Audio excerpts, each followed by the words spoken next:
எல்லாருக்கும் வணக்கம். இன்றைக்கி சூப்பரான ஒரு பாவக்காவை பயன்படுத்தி பாவக்காய் காரக்குழம்பு தான் எப்படி செய்கிறதுன்னு பார்க்கலாம் வாங்க. இந்த பாவக்காய் காரக்குழம்பு உங்களுக்கு கசப்பு அதிகமாகவே தெரியாது. அந்த மாதிரி நம்ம வதக்கி செய்ய போகிறோம். ரொம்பவே டேஸ்ட்டாக இருக்கும். இதுக்கு அடுப்பில் கடாயில் கொஞ்சமாக நல்லெண்ணெய் ஊற்றிட்டு பாவக்காய் இந்த அளவுக்கு நான் ஷேப்பில் கட் பண்ணியிருக்கிறேன். நறுக்கி வச்சுருக்க பாவக்காவை அந்த எண்ணெயில் போட்டு நல்லா வதக்கிடுங்க. இது நல்லா வதங்கி அந்த கலர் நல்லா மாறணும். அந்த அளவுக்கு நீங்கள் நல்லா வதக்கிடுங்க. பாவக்காய் கசப்பு அதிகமாக இருக்கும். நல்லா வதக்கும் போது உங்களுக்கு கசப்பு அதிகமாக தெரியாது. இந்த கசப்பு தெரியாமல் இருக்கணும் அப்படின்னா நம்ம அந்த மாதிரி வதக்கி தான் செய்யணும். அதுக்கப்புறமா கொஞ்சமாக இதில் உப்பு சேர்த்துக்கலாம். என்ன தான் நீங்கள் வதக்கினாலும் அது கொஞ்சம் குக் ஆயிரும் இல்லையா? அப்போ உங்களுக்கு உப்பு அதிகமாக இறங்காது அடுத்து வேகும்போது. அதனால் உப்பு போட்டு நீங்கள் வதக்கும்போது அந்த பாவக்காயில் நல்ல உப்பு இறங்கி கொஞ்சம் நல்லா டேஸ்ட்டாக இருக்கும். இப்போ இது பாருங்கள், நல்ல கலர் மாதிரி நல்லா வதங்கிருச்சு. இப்போ தனியாக ஏதோ ஒரு பிளேட்டில் எடுத்து வச்சுக்கலாம். நாம் அடுப்பில் இருக்கிற அந்த மிச்ச எண்ணெயிலேயே அடுத்து குழம்பு செய்ய போகிறோம். ஸோ அந்த இருக்கிற எண்ணெயவே நான் அப்படியே ஆட் பண்ணிக்கிறேன். அந்த எண்ணெயில் கொஞ்சமாக கடுகு, கொஞ்சம் உளுந்தம்பருப்பு, அப்புறமா ஒரு அரை ஸ்பூன் அளவுக்கு வெந்தயம். ஏற்கனவே வெந்தயம் நம்ம கசப்பாக இருக்கும். அதுலேயும் நம்ம பாவக்காய் குழம்புக்கு வெந்தயம் போட்டால் இன்னும் கசப்பாயிருமா அப்படின்லாம் நினைக்க வேண்டாம். புளிக்குழம்புக்கு பொதுவாகவே நீங்கள் வெல்லமும் வெந்தயமும் சேருங்க. அப்போ தான் உங்களுக்கு புளிப்பு, அந்த காரம், அதோட தன்மை வயிறு எந்த பிரச்சனையும் இல்லாமல் இருக்கணும் அப்படின்னா நீங்கள் கொஞ்சம் வெந்தயம் சேர்த்துக்கோங்க. அதேமாதிரி கொஞ்சம் வெல்லமும் சேர்த்துக்கோங்க. புளிக்குழம்பு எப்போவுமே டேஸ்ட்டாக இருக்கும். இப்போ அது 3 நல்லா வெடித்ததுக்கப்புறமா ஒரு 4-5 பூண்டு பல் சேர்த்துக்கிறேன். சின்ன வெங்காயம் ஒரு கைப்பிடி அளவுக்கு நல்லா உரிச்சிட்டு இந்த மாதிரி குட்டி குட்டியாக கட் பண்ணி வச்சுருக்கிறேன். அதையும் அதில் ஆட் பண்ணிக்கோங்க. உங்களுக்கு வேணும்னா நீங்கள் முழுசாக கூட அப்படியே கூட ஆட் பண்ணிக்கலாம். ஆட் பண்ணிவிட்டு கொஞ்சமாக கருவேப்பிலை சேர்த்துக்கோங்க. கருவேப்பிலை சேர்த்துட்டு வதக்கி வச்சுருக்க அந்த பாவக்காய் இருக்கு இல்லையா, அதையும் இதோட சேர்த்துக்கலாம். அதையும் சேர்த்துட்டு நல்லா எல்லாத்தையும் ஒன்றா போட்டு நல்லா மிக்ஸ் பண்ணி விட்ருங்க. இந்த காய் ஆல்ரெடி வெந்ததுனால இது சீக்கிரமாகவே வதங்கிரும். இப்போ இதில் நீங்கள் தக்காளி பழம் நறுக்கி போடணுன்னா கூட போட்டுக்கலாம்.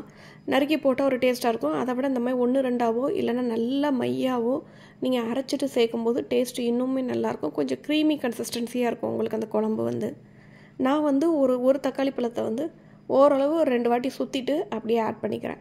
நீங்கள் வேணும்னா பொடியாக கூட கட் பண்ணிவிட்டு வெங்காயம் போட்டதுக்கப்புறமா நீங்கள் அதை கூட சேர்த்துக்கலாம்.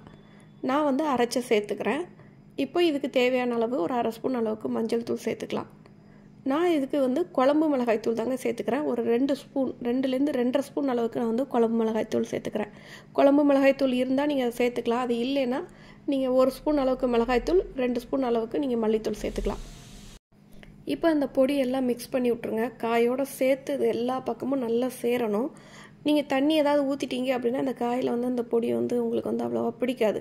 அதனால தண்ணியோ இல்லை புளி தண்ணியோ ஊற்றுறதுக்கு முன்னாடி இந்த மாதிரி பொடி வகைகள்லாம் நல்லா அந்த காய்களோடு நல்லா மிக்ஸ் பண்ணி விட்டிங்கன்னா அந்த காய் நல்லா அந்த பொடியை இழுத்து பிடிச்சிக்கும். அதுக்கப்புறமா நீங்கள் புளி தண்ணியோ இல்லை தண்ணியோ சேர்த்துக்கலாம். நான் அந்த மாதிரி கிண்டி விட்டுட்டு நான் கட்டியாக கரைச்சி வச்சுருக்க புளி தண்ணியை ஆட் பண்ணிக்கிறேன். ஆட் பண்ணிவிட்டு கொஞ்சம் தேவையான அளவுக்கு, குழம்புக்கு தேவையான அளவுக்கு கொஞ்சம் தண்ணி அதில் சேர்த்துக்கலாம். தேவையான அளவு உப்பையும் இதில் சேர்த்துக்கோங்க. சேர்த்து நல்லா மிக்ஸ் பண்ணி விட்ருங்க. மிக்ஸ் பண்ணிவிட்டு இது நல்லா வேகட்டும். இது நல்லா வெந்து வரதுக்குள்ளார நம்ம இதுக்கு தேவையான தேங்காய் பேஸ்ட் நம்ம அரைச்சி எடுத்துக்க போகிறோம். தேங்காய் ஒரு சில் அளவுக்கு நான் எடுத்துருக்கிறேன். ஒரு சில் தேங்காய், ஒரு அரை ஸ்பூன் அளவுக்கு சீரகம், இதை நல்லா தண்ணி ஊற்றி மையாக பேஸ்ட்டாக அரைச்சிட்டு அதை அப்படியே இந்த குழம்புல நீங்கள் ஆட் பண்ணிக்கோங்க.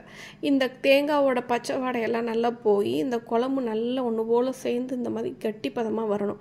அந்த அளவுக்கு நீங்கள் நல்லா வேக விடணும். பாருங்கள், தண்ணி ஓரளவு வத்திருச்சு. நம்ம இப்போ தேங்காய் அரைச்சி ஊற்றிருக்கோம் இல்லையா, அதோட பச்சை வாடை போந்தோடனே கொஞ்சம் நேரம் நீங்கள் மீடியம் ஃப்ளேமில் வச்சு அப்படியே விட்டுருங்க.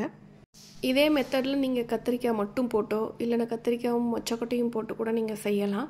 ஆனால் பாவக்காய் சேர்த்து செய்கிறப்போ நீங்கள் பாவக்காவோட வேறு எது சேர்த்தாலும் அந்தளவுக்கு டேஸ்ட் நல்லா இருக்காது. பாவக்காய் போடும்போது நீங்கள் தனியாகவே அதை போட்டு செஞ்சுக்கோங்க. இப்போ கொஞ்சமாக வெல்லம் துண்டு நான் தட்டி அதில் சேர்த்துக்கிறேன். சேர்த்துட்டு அப்படியே சிம்மில் விட்டிங்கன்னா இந்த மாதிரி எண்ணெய் நல்லா பிரிஞ்சு வந்திருக்கு பாருங்கள். இந்த அளவுக்கு குழம்பு நல்லா கொதித்து வற்றி இந்த எண்ணெய் பிரிகிற அளவுக்கு வந்தால் தான் குழம்பு ரெடி ஆயிடுச்சுன்னு அர்த்தங்க. சூப்பரான ஒரு பாவக்காய் காரக்குழம்பு ரெடி ஆயிடுச்சுங்க. சூடான சாப்பாடில் இந்த குழம்பு ஊற்றி சாப்பிடும்போது ரொம்ப டேஸ்ட்டாக இருக்கும். பாவக்காவே சாப்பிட மாட்டேங்கிற குழந்தைங்க கூட ரொம்ப அழகாக சாப்பிட்ருவாங்க. மறக்காமல் நீங்களும் இந்த ரெசிபியை உங்கள் வீட்டில் ட்ரை பண்ணி பாருங்கள். ட்ரை பண்ணி பார்த்துட்டு எப்படி வந்துச்சுன்னு கமெண்ட் செக்ஷனில் சொல்லுங்கள். பிடிச்சிருந்தா சப்ஸ்கிரைப் பண்ணுங்கள். தேங்க்ஸ் ஃபார் வாட்சிங்.